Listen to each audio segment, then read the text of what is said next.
that in all the recording, but I definitely do clean my house. Okay, so the reason why we have been having these classes, this is the third of 4 sessions leading up to the holiday of Shavuot, of actualizing our truest potential.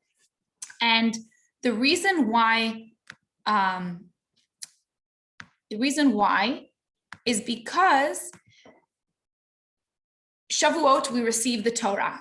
And just as in the desert, before the Jewish people were receiving the Torah, God commanded the Jewish people to prepare themselves and to, prepare themselves to receive the Torah on Shavuot. And every single year, we receive the Torah anew, as if we've never received it, because every year, if you think about it, we're a new person. An entire year, a lot can happen, a lot changes, as we've seen this year. And so we receive the Torah differently this year. And so we prepare ourselves, and we prepare ourselves by, first we count the Sefirat HaOmer, we count each day. And part of counting each day corresponds to a certain attribute in our character, kindness, discipline, etc.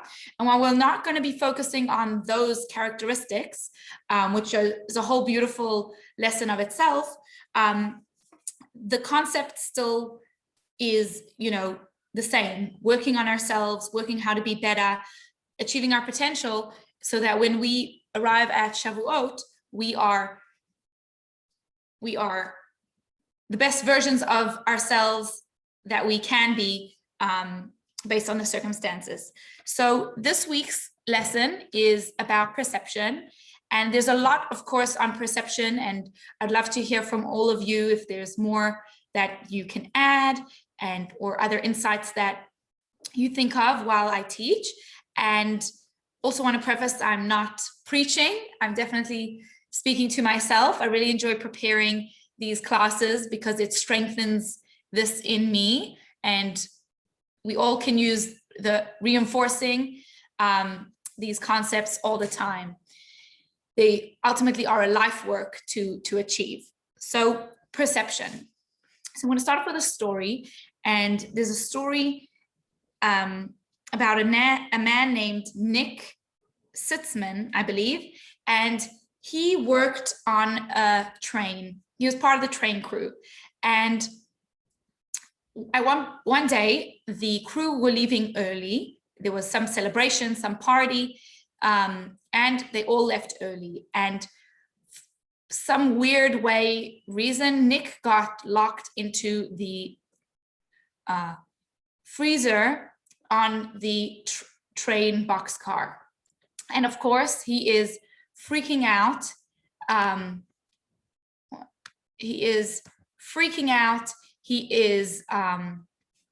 so scared. He is stuck in a freezer. He's going to freeze to death. And so he starts banging and shouting and screaming, "Get me out of here, get me out of here. Is anybody there?" And unfortunately, nobody is hearing him. And he starts to shiver, and he starts to get scared. And he finds a pen in his pocket, and he says, I need to have a beautiful wife and family at home. They need to know what happened to me. And so he takes a pen and he writes down, "I got stuck in this freezer. I love you all." And that's it. The next morning, the crew opens the freezer and they see Nick lying there, lifeless. And they run and they check his body. They obviously quickly call ambulance, and he's taken to the hospital. And his body is completely, he's diagnosed. The symptoms are a clear sign of hypothermia. He's frozen. And I saw this story on 2 different places, and one place said he actually died. Another place, he said he was close to it. So just wanted to be upfront there. But the crew was so confused. How could he have physical symptoms of hypothermia when the freezer was not even on? it was off. The temperature did not reach any dangerous temperature. And so this story highlights the power of our minds and our thoughts. If we believe something to be true to such a degree as Nick did, then it becomes true. Then it really has a big effect and power in our lives. You know, so tragic in the story, but there's so many other things that we have in our thoughts that are not helping us at all. And if we look deeper, our emotions and our behaviors are all linked to our thoughts and specifically our beliefs. They are driven, our behaviors, our emotions, they come from beliefs that we have. Now, wait, what beliefs do I have? So we're going to start looking into how to recognize and how to start noticing. I mentioned in a previous lesson how the power of noticing something, where we often don't need to necessarily change something. We just need to start noticing. Once we start noticing those thoughts that go on in our minds, once we start noticing how we're reacting to things, that power of noticing can very often be a great way to start that journey to change, to start rewriting those beliefs and thoughts that create situations or create emotions that are not helping us or serving us. So, so if you hear yourself saying the first thing is, if you hear yourself saying, I should be doing this, I should be doing that, I shouldn't be doing this.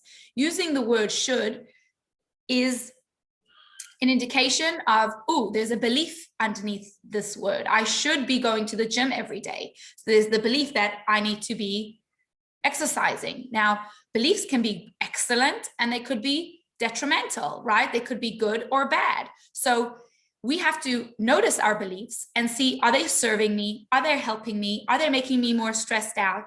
Are they not? Are they leading me to a healthier lifestyle? Then great, we can choose to keep them. Notice that belief behind the word should, and then see, do I want to keep this belief today or change this belief? Another way that we can come to see that there's a belief, what belief lies behind our behavior, is when we use the terms if and then. When we use the terms, hey, I see quite a few people have joined. You have not missed much. We've just spoken about how our emotions and our behaviors are born out of our beliefs and our thoughts.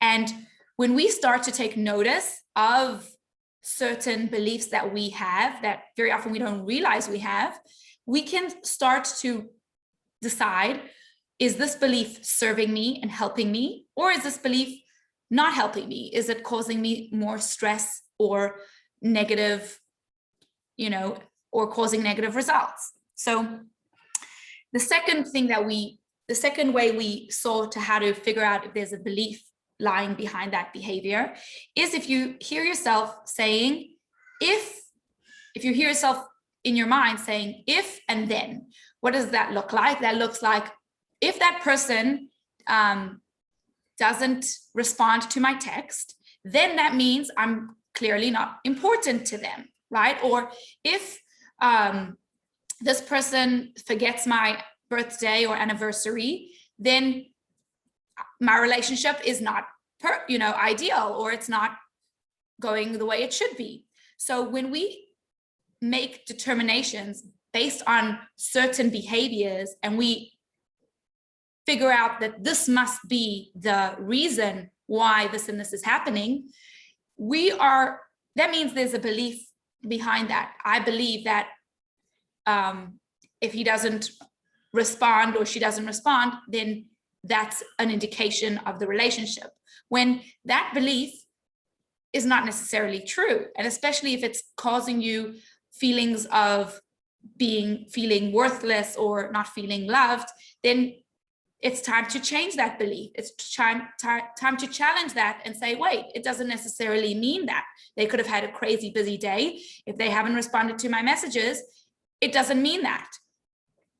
That rule isn't a given, even though in my head, it seems like a logical rule and result. Another way that we can notice our beliefs is if we find ourselves using the words, I have to, she has to, right? We have certain things that a person has to do this, right?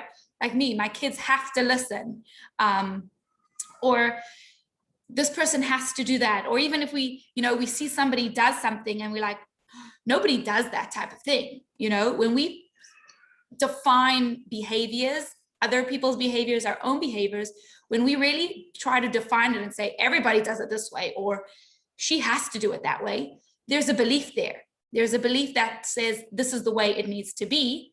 And again, sometimes that can be very important and good, right? Sometimes a belief that I need to be spoken to respectfully is good because it helps us to create that boundary to make sure that's enforced, because that is important.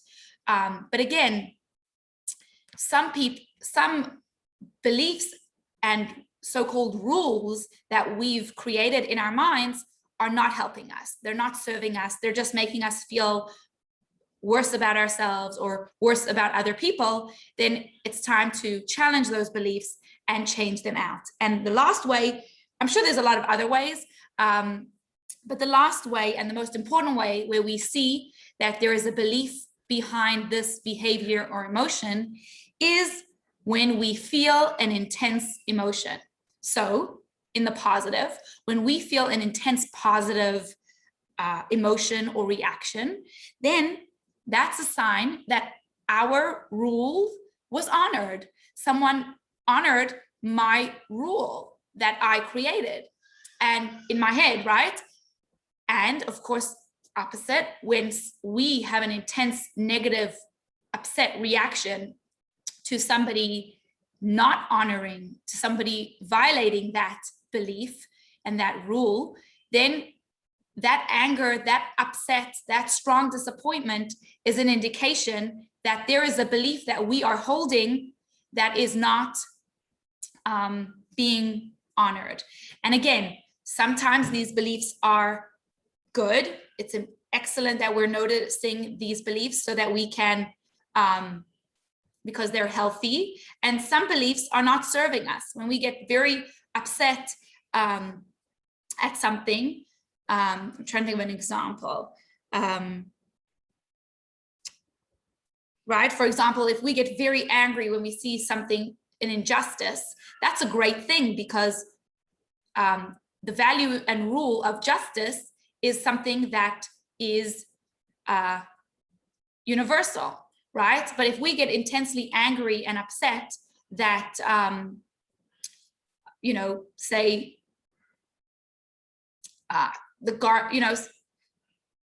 to say for me, because Joseph takes out my garbage. If I get really upset that he didn't take out the garbage, then wait, I have a belief in my head that it's his job to take out the garbage. But wait, is that belief serving me? Is that really, really true that needs to be the rule?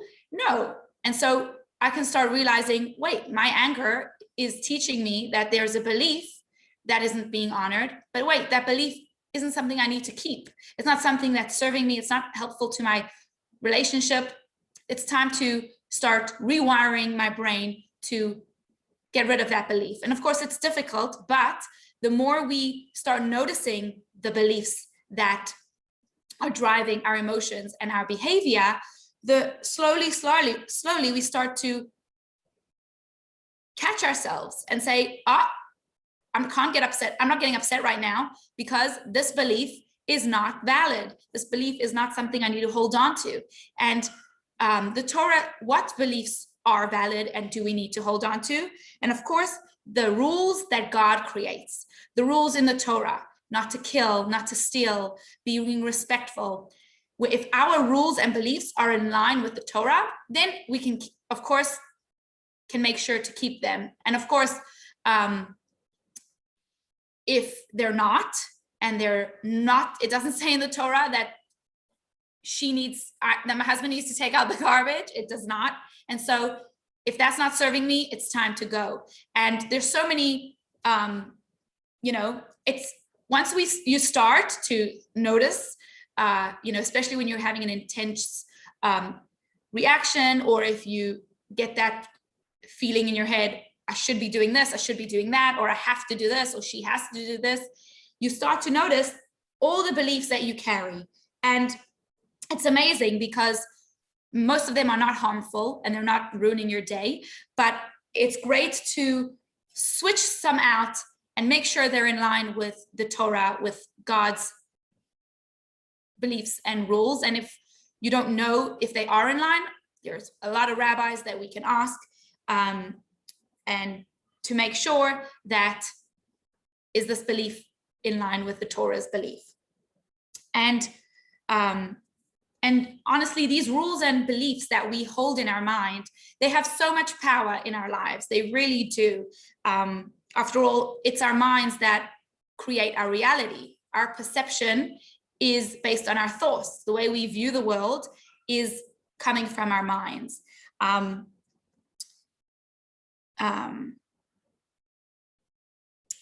the Tanya, written by the Alter Rebbe, talks about thoughts and these types of beliefs, but especially our thoughts, as a garment of the soul.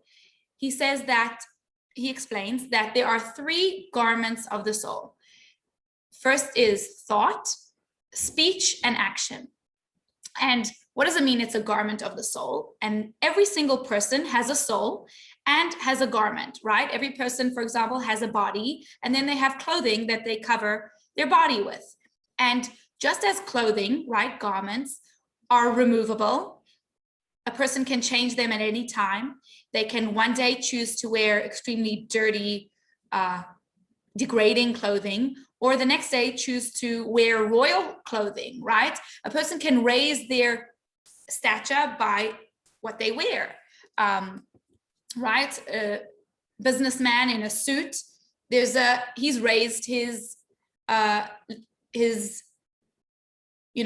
wouldn't say who he is, but there's a difference when a man is wearing a suit to when he's wearing casual jeans. So too with our garments of our soul. When we can choose to have beautiful actions, beautiful speech, and beautiful thoughts, and we've elevated our soul, we've upgraded ourselves. And unfortunately, we can also choose at some times to have negative, bad thoughts, bad actions, and negative language. And when we do that, we degrade ourselves a little bit. We aren't showing ourselves in our true light.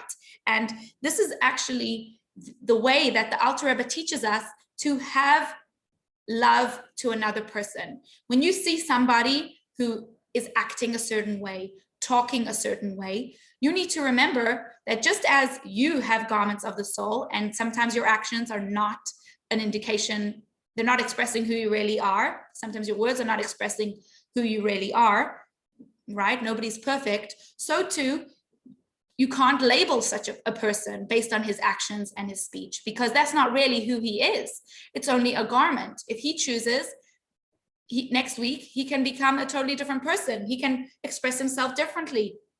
She can do good deeds, act in a good way. So a person should never be labeled or written off as a certain way, because garments are temporary. A person's speech and actions are temporary. They're not who the person really is. And so we should really never label ourselves, label others, because that which is expressed to the world, right? We use our speech and our behaviors to communicate with the world, to show the world who we are, but that really isn't who we really are, because that can change.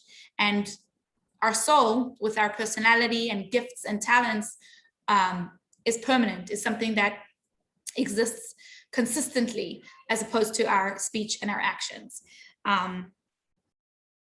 Yes. And in addition to not to label people, we all walk around with tinted glasses. Somebody once asked, I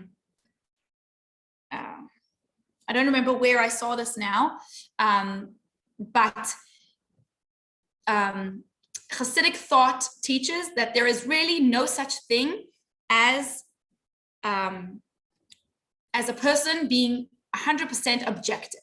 There is really no such thing. Now, yes, a person can have no biases and no, not biases. A person can have no agenda. They can be open and willing, but every single person has tinted glasses. They see the world the way that they experience life, the way that life has shaped them through all their experiences, all the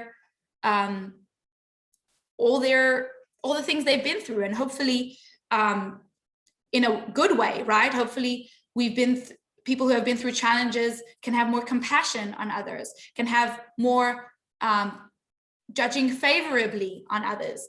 But we have to realize that nobody really has complete objectivity. And so when we create a certain judgment or create a certain narrative of what's going on or what's happening, we have to realize that we are seeing things based on our own perceptions and our own experiences, and that for somebody else it could be different. We are now actually in the time of the Omer. We count the Omer, and right, exactly. Myra said, she puts it in the chat box, as you can see, that what you see is your reality, and there's nothing wrong with that. But sometimes knowing that it is your own bias could help you. And especially we're right now in the time of the Omer. And during the Omer, where we count to Shavuot, it's actually a time of mourning. We have certain restrictions in our, you can't have any weddings. We try not to cut our hair. There's quite a few other restrictions that, because we are in a time of mourning. And the reason why we're in a time of mourning is because the students of Rabbi Akiva died. There was a terrible plague that killed the students. And there's a great question asked. Rabbi Akiva was famous in teaching the words, love your fellow as yourself. So how could his students be killed? And why were they killed? Because they didn't respect one another. And what does that mean, they didn't respect? Their teacher preached all day, love your fellow as yourself. And the Torah says they did love each other, but they didn't know how to combine their different perceptions. One student said, this is how I see the world. How could you see the world in that way? This is the way it needs to be because this is my perception. And so he had 24,000 students who all died because they couldn't see that their reality, their perceptions is exactly that. It's theirs. And therefore it doesn't need to be anybody else's. And having respect for other people's opinions and other people's thoughts is so important, especially during this time where we're mourning the tragedy of the plague that happened. There's actually a very interesting story, I would say, explanation and teaching about the Purim story. So a little random, but I really liked it and it connected very much with our class. There's a question on the Megillah. The question is, right, I'm hoping you all know the story because we don't have time to get through all of it, through the whole story. But the story goes that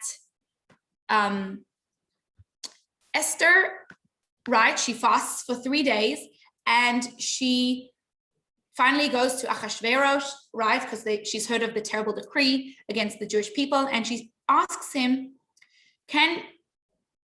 he accepts her into his private chamber, and he didn't kill her, which was a huge miracle. And what does she ask? She asks, can I come to a feast? Can you come to the feast that I will create for you and Haman? So absolutely, that night they create a beautiful feast, And at the feast, Ahasuerus says, what would you like, Esther? Whatever you want, I'll do. And what does she say? She says, can you come to another party? And the next night they come back to another feast. So the question is, why did Esther need to have two feasts with Haman and Ahasuerus? Why couldn't she just, that first feast that night, it was a pressing matter. Haman was going to kill the Jews. Why couldn't she blurt it out right there? This man is going to kill my people. Why did she need to ask for a second feast? And the answer given, and we see it in the Megillah, it says that when Haman heard that he was invited to a feast with just him and Esther, he became so happy. And he walked out and he had all the people bow to him, but he walked out happy with a glad heart because he had felt, wow, I, of all people, am having a meal with the king and queen. And he felt so happy and wow, I'm so powerful, I'm amazing. And he became happy. And Esther saw that with this happiness, I cannot defeat Haman. When Haman is in such a joyous mood, with such a glad heart, I will not be able to defeat him. Let me do another feast, and then I will be able to defeat him. And so the next day we see what happened. Haman ends up having to lead Mordechai on the horse, right, as per Ahasuerus' request. And he is humiliated. He's so angry. He's so upset that it wasn't him that was being paraded around the streets, that it was Mordechai. And he is also, according to another midrash, he was covered in dirt, and so he really had a degrading, horrible day. And so when he comes to the second feast, he is exhausted, he is upset, he has had a horrific day. And Queen Esther knows now I can defeat Haman. He is not so on high, upbeat. He is on a negative headspace. Now he can be defeated. And, while we see this so true that heaven acts, the Zohar actually tells us the heaven acts like a mirror. When we are happy and joyous, the heaven shines back to us joy and happiness.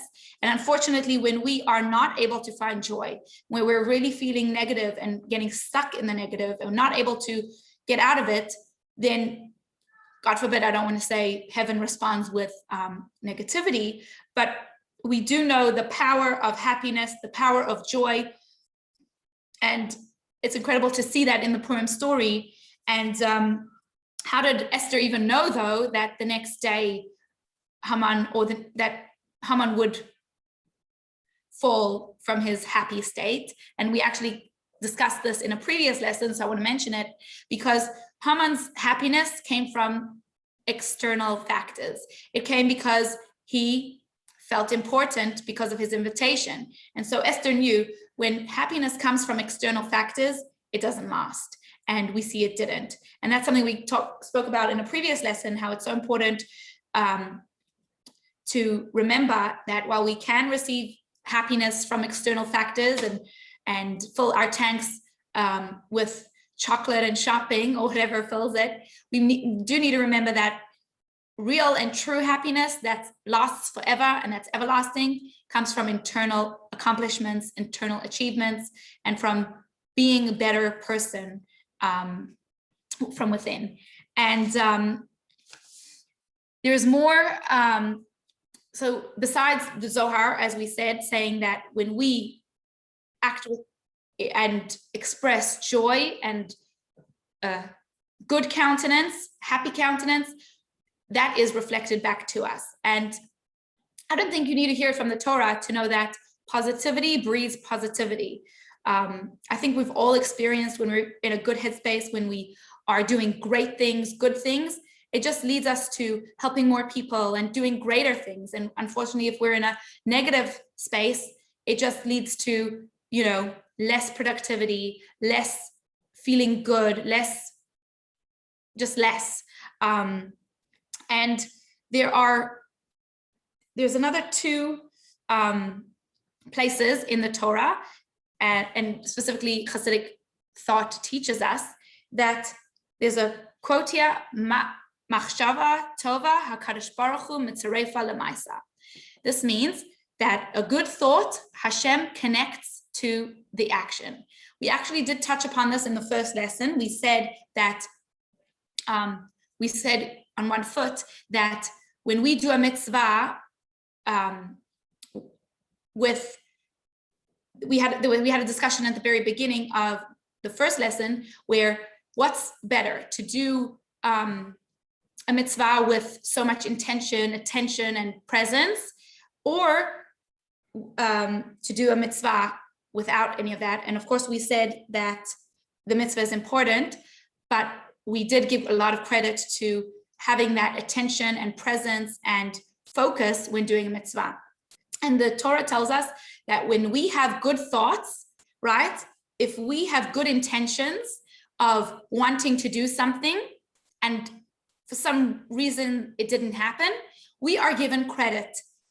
Maybe not as if we did the mitzvah, because there's nothing more important than deed, than doing something good, doing the mitzvah, but we are given some sort of credit. It still counts for something, right? If we want to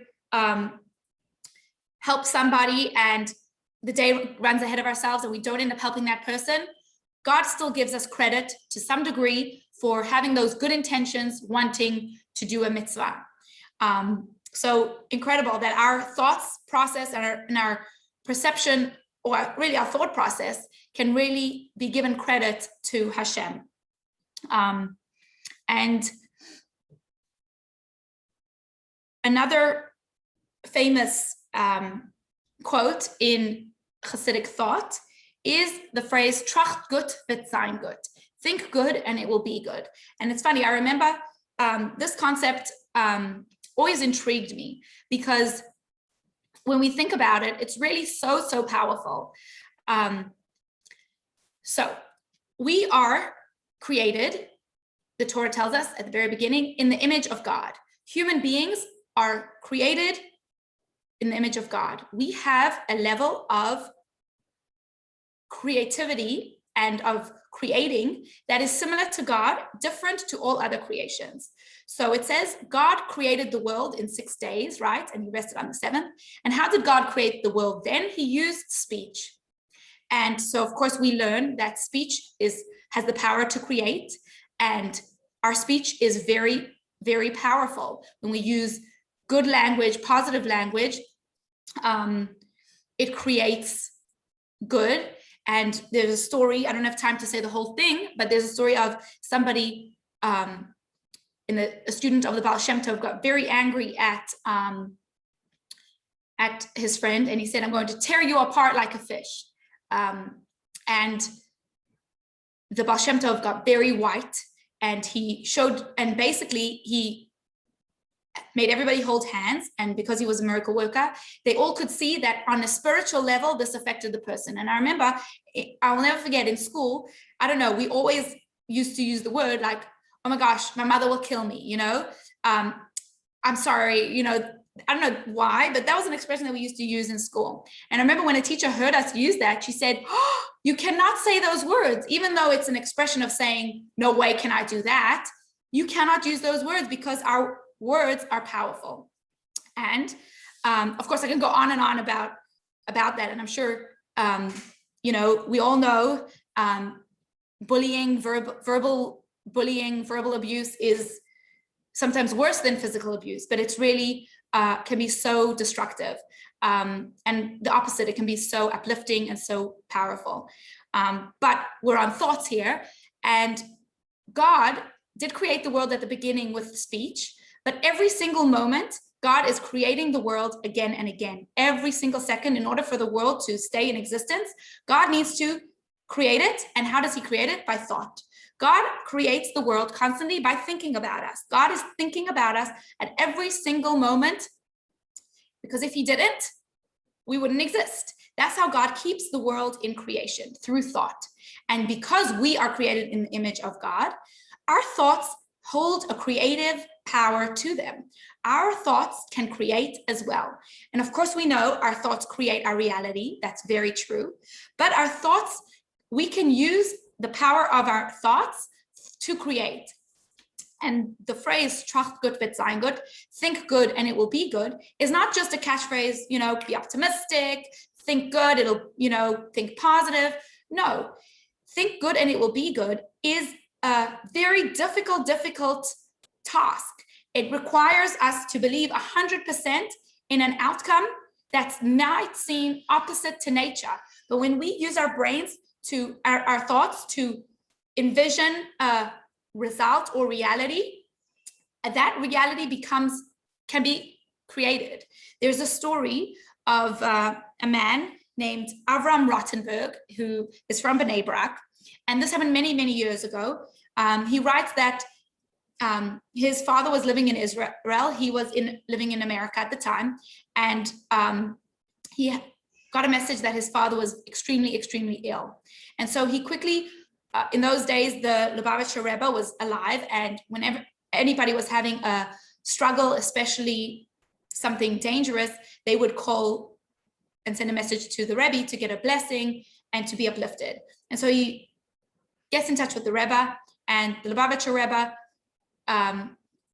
and he tells him, my father is sick and I don't even know what's going to be. And he gets all, which is very normal for somebody very scared. And the Rebbe responds, I am shocked. Tracht gut wird sein gut. And he got this message through the Rebbe's secretary. I'm shocked that you're your thoughts are racing in a negative way. Think good and it will be good. And he took that as okay, the Rebbe's saying it'll be good, he'll be better. And he really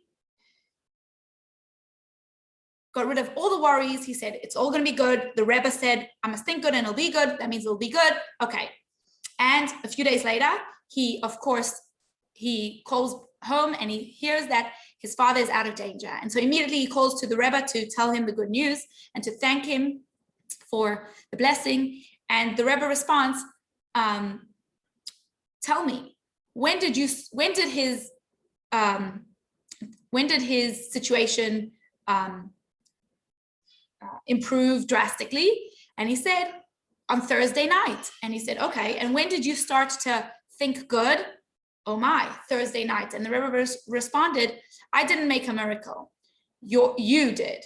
And the Rebbe is teaching us and taught him that really our thoughts are extremely powerful. They have the power of creation. If we imagine a situation going amazing, going the best way, and we keep that image going, and we keep those thoughts going, and we believe that it'll be that way, we have the power of creation in our minds, and we can really achieve it. And there's something that I never really understood as part of this message, because also in this topic, it talks about how when we think about positive of other people, it creates positive in them. So for example, if we think about how talented a person is, it reveals that talent in them. And of course, unfortunately, the other way around, if we focus and think or even speak about a person's negative trait, we actually strengthen it, which I always thought, like, how does that work? It can't be that me thinking this about that person is creating that trait in them weaker or stronger. But the concept of our minds create, coupled with the next thing I'm about to share with you, really makes that concept that the Torah, the Hasidus thought tells us, more relatable and more, conceivable. And this concept is, which actually is also spoken about in a parenting book. So I'll, shift. It's the concept of, actually, the parenting book gave me better words to express this concept, so I'll use it. The power of positive intent. In the parenting book, and really it's any relationship, when we have positive intent about another person's actions, it changes it changes their reaction. And so, for example, let's picture a child, right? He's at his party and he has cupcakes in front of him. And it's time to hand out the cupcakes to his friends, and he starts to hoard them, and he's shrieking, saying, no, my cupcakes. So there's two ways you can speak to the child. The first way is saying, honey, you can't have all the cupcakes. You need to share. You can't have all the cupcakes. If you want to have friends, you have to give the other cupcakes out. So what's the intent in that reaction? The intent is you want to hoard all the cupcakes. You don't want to share. That's the intent that you think the child is having.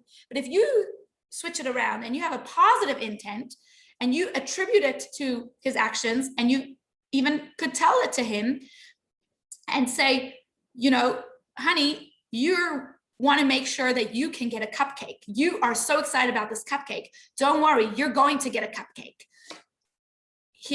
Here's one for you. And now we can give one to everybody else. So the intent that you've attributed to the child in that moment is that you're just wanting to make sure you get a cupcake yourself.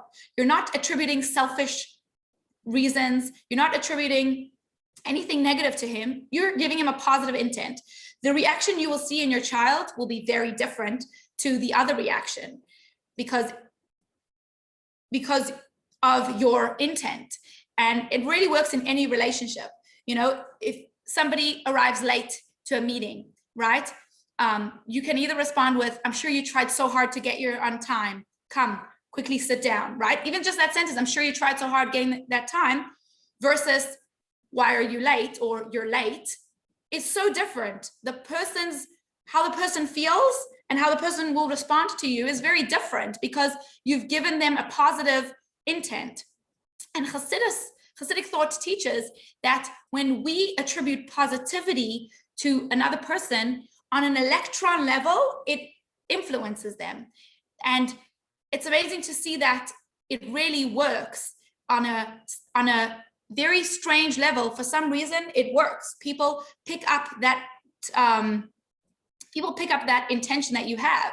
And of course, it also helps you to remain in a calm and environment when you don't feel everybody's has negative intentions. But even if a person, by the way, it even works if a person has a negative intention and you know that they do, but you turn it around and you imagine a positive intention of their actions on an electron level or some level, it impacts them and they turn around. Or if they not turn around, it still impacts them. And Hasidic thought teaches us this concept, but it's so incredible to see it in a parenting book, which is ultimately a relationship book, where it's written exactly in this way. And I'm going to conclude with a short story, or really not a story, but a thought about that I'm sure a lot of you have heard. To end off is that a couple once went on their honeymoon to a beautiful cabin and in the woods, and they camped there for their honeymoon. And suddenly, knock, knock, knock, knock, knock, knock on the roof, there is a woodpecker, and he is pecking. They're not able to sleep. And for 4 or 5 days, they're not sleeping. They're getting so aggravated. This is supposed to be their honeymoon. This is horrific. And of course, at the end of their honeymoon, as they're driving home, they chose to look for the positive in that experience. They chose to not focus on the negative, to shift their thoughts, right? It's so easy for the thoughts in our heads to just be so negative after such an experience. But they changed their thoughts. And of course, what did they decide to do with their positive thoughts? Their names are, it's right here, Gracie and Walter, and they were the authors of Woody the Woodpecker, and it became their greatest success. And so sometimes when we can stay positive, when we can really use our thoughts for good things, positive things, we can really accomplish so much. And so just a quick recap of what we spoke about through this entire class is we spoke about how powerful our thoughts are, how our emotions and our behavior is very often a result of a belief that we have in our head or a rule that we've created. And sometimes they're serving us, and that's great. And sometimes they're not. And so it's time to notice our beliefs and change them out if needed. We also spoke about how our thoughts are a garment and how we can remove them at any time. We can change them at any time. So too can other people, and we shouldn't label and we should judge others favorably. And we also spoke about how we all have our own realities, and that's okay. And we also spoke about how important and how powerful it is to have a happy disposition, to stay focused on positive, and the power of our minds and our positive minds and thinking positively, how it really can create results. So I want to thank you all for joining here and wish you that we all should have an incredible week and maintain positive and create incredible, beautiful realities from our thoughts. Thank you so much for joining us, for joining me. I really appreciate it. Thank you so much. Mwah. We'll see you hopefully next week for the last lesson. Take care. Great to see you. Bye.